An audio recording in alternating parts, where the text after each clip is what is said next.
बात है। श्रीपुर नाम के गांव में रामेश्वर नाम का एक ब्राह्मण अपनी माँ के साथ रहता था। वो दिन रात भगवान शिव की भक्ति किया करता था। शिव नाम का जाप सदैव उसके मुख पर रहता था। ओम नमः शिवाय, ओम नमः शिवाय, ओम नमः शिवाय। रामेश्वर बेटा, आज भी तूने मुझे नहीं उठाया। खुद ही उठकर घर के सारे काम कर लिए, खीर भी भोग लगा दी तूने तो। हाँ माँ, मैंने सोचा फटाफट से काम करके खीर बना लेता हूँ। शिवजी भी खीर के इंतजार में बैठे होंगे। ये लो, भोग की खीर खाकर बताओ कैसी बनी है। रामेश्वर बेटा, इस खीर को तू बचपन से शिव जी को खिलाता आ रहा है। जब तेरे बापू जिंदा थे तब वो प्रसाद की खीर खिलाते थे, और उनके जाने के बाद तूने ये नियम बना लिया।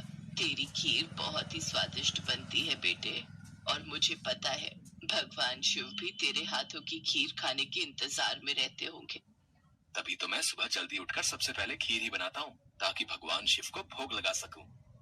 रामेश्वर का नियम था रोजाना सुबह जल्दी उठकर घर के सारे काम निपटाना और फिर भगवान शिव के भोग के लिए खीर का प्रसाद बनाना।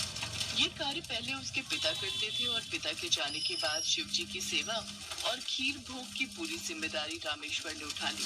रामेश्वर को विश्वास था कि भगवान शिव उसके द्वारा खिलाई गई खीर को रोजाना ही खाते हैं। इस विश्वास पर वो रोजाना खीर का भोग लगाता था, और अपने भक्त के द्वारा भोग लगाई गई खीर को कैलाश पर्वत पर विराजमान भगवान शिव बहुत चाव से खाते थे। स्वामी, क्या बात है, आपको तो आनंद ही आनंद है।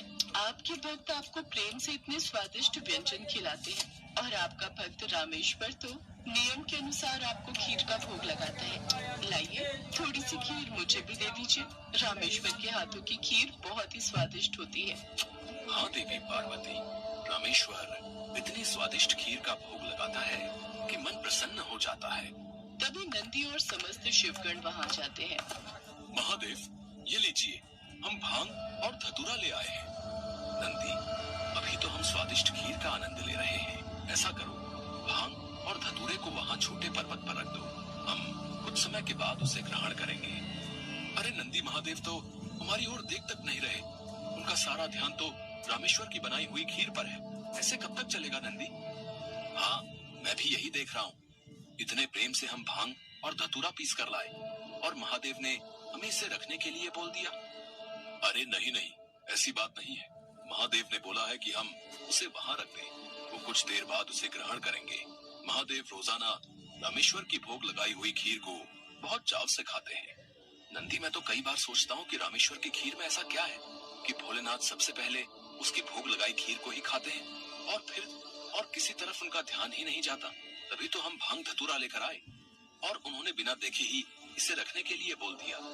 हाँ, कह तो तुम ठीक रहे हो भैरव।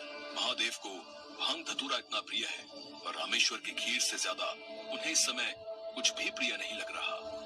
तो क्या किया जाए नंदी कि महादेव का ध्यान अपने भक्त रामेश्वर से हटकर हमारी ओर आ जाए? एक रास्ता है। नंदी ने सभी गणों के कान में कुछ कहा। उसके पश्चात सभी गण पृथ्वी लोक पर आ गए, और सबने ब्राह्मण रूप ले लिया, और सब लोग रामेश्वर के पास पहुँचे। रामेश्वर शिव जी को खीर का भोग लगाने के लिए बाजार से सामान खरीद रहा था।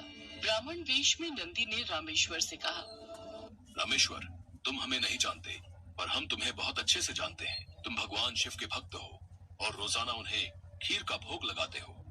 हाँ ब्राह्मण देव, आप तो सब कुछ जानते हैं। हाँ रामेश्वर, हम सब जानते हैं, इसीलिए तो हम तुम्हारे पास आए हैं। हमें पता है कि तुम महादेव के परम भक्त हो, पर तुम्हें पता है महादेव अब रोजाना खीर खाकर ऊब गए हैं। इसलिए अब तुम कुछ दिनों के लिए खीर का भोग रोक दो। तुम एक काम क्यों नहीं करते? तुम महादेव को सप्ताह में एक दिन खीर का भोग लगाया करो, जिससे महादेव को और अधिक स्वाद आएगा। अब महादेव को इतने सारे भक्त पूजते हैं, महादेव भी तो इतने सारे भक्तों के द्वारा दिए भोग को ग्रहण करते हैं। उनका पेट बहुत भर जाता है। अगर तुम उनको सप्ताह में एक दिन खीर का भोग लगाओगे तो उन्हें तुम्हारी खीर का इंतजार रहेगा, और वो और अधिक आनंद से खीर खाएंगे। क्यों, हम सही कह रहे हैं ना? ये तो आप ठीक कह रहे हैं ब्राह्मण देव। इस विषय में तो मैंने कभी सोचा ही नहीं। अब मैं एक काम करता हूँ, मैं सप्ताह में एक दिन ही भगवान को खीर का भोग लगाया करूंगा, ताकि वो और भी भक्तों का प्रसाद ग्रहण कर सके, और फिर उन्हें मेरी खीर का बेसब्री से इंतजार रहे। भोला भाला रामेश्वर शिवगणों की बातों में आ गया। शिवगण खुशी खुशी कैलाश वापस लौट आए। अब शिवजी रोजाना रामेश्वर की खीर का इंतजार करने लगे कि कब रामेश्वर उन्हें भोग लगाए और कब वो खीर का भोग खाए। पर कुछ दिनों तक रामेश्वर ने खीर का भोग बनाया ही नहीं, तो शिवजी को खीर कहाँ से मिलती। अब सप्ताह में एक दिन रामेश्वर ने खीर का भोग लगा दिया, तो शिवजी ने खीर खा ली। फिर उसके बाद कुछ दिन और खीर नहीं मिली, तो भगवान शिव सोच में पड़ गए। उन्होंने अपने नेत्र बंद किए और उन्हें सारी सच्चाई पता लग गई और भगवान शिव को गुस्सा आ गया। शिव जी को गुस्से में आया देख सभी गण उनके समक्ष हाथ जोड़कर खड़े हो गए। नंदी, श्रृंगी, वीरभद्र, भैरव, तुम सभी गण जानते भी हो कि तुमने क्या किया है। मेरे भक्त रामेश्वर के द्वारा भोग में अर्पित की गई खीर मुझे कितनी प्रिय है और तुमने उसे खीर का भोग रोजाना लगाने के लिए मना कर दिया। महादेव, हमें क्षमा कर दीजिए, हमसे भूल हो गई। महादेव, जब हम आपको खीर खाता हुआ देखते थे तो हम यही सोचते थे कि आप हमारी ओर ध्यान नहीं दे रहे हैं। अच्छा, तो ये कारण है, पर तुम सब ये नहीं जानते कि मेरा प्रेम अपने सभी भक्तों पर एक समान है।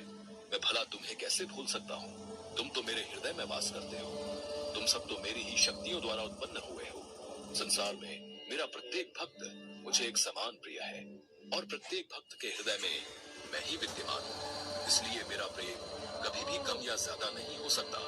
माता पिता के लिए तो उनके सभी बच्चों में प्रेम एक समान होता है, फिर तुम ये भूल कैसे सकते हो। भगवान शिव की बातें सुनकर सभी शिवगण समझ गए कि उन्होंने कितनी यहाँ बड़ी से लगा भूल के कर दी। पलिया तक चलनी है। सचमुच महादेव का प्रेम तो अपने सभी भक्तों के लिए एक समान रहता है। इसके बाद सभी शिवगण फिर से एक बार रामेश्वर के पास गए। रामेश्वर, हमें भगवान शिव का संदेशा आया है। वो कह रहे थे कि तुम्हारी खीर इतनी स्वादिष्ट होती है कि वो सप्ताह भर की प्रतीक्षा नहीं कर सकते। सप्ताह में एक दिन भोग से उनका मन ही नहीं भरता, इसलिए उनकी आज्ञा है कि तुम रोजाना ही उन्हें खीर का भोग लगाया करो।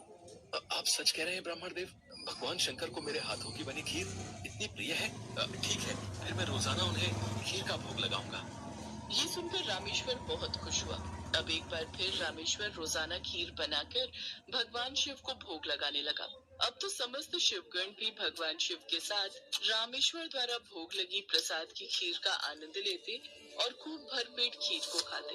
भगवान शिव और देवी पार्वती दोनों सभी गणों को इस प्रकार खीर खाता देख मंद मंद मुस्कुराने लगे। भगवान शिव ने अपने परम भक्त रामेश्वर को सभी सुख सुविधाओं से पूर्ण रखा। उसके जीवन में कभी भी कोई कठिनाई नहीं आई।